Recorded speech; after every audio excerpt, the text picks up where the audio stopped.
Hi there and welcome back. Today I want to do a brief video on a thing called peer-to-peer updates in Windows 10. Windows 10 has the potential to share updates that you download from either Windows Update or from other computers on the internet. I'll show you. My Windows 10 is slightly different than probably what you're accustomed to seeing. With the Metro interface and so on and so forth. If you want to use a start thing or whatever, I've modified my start menu and everything to behave a little more like Windows 7. I have the Windows Update pin there. What I've done here on my taskbar is I have my settings pinned here. You want to navigate to Windows Settings, click on Update and Security.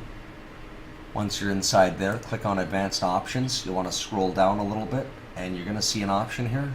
Delivery optimization. You want to come in here and make sure that this is toggled to the off position, unless of course you want to share updates with other PCs either on a local network of your own or with other PCs on the internet.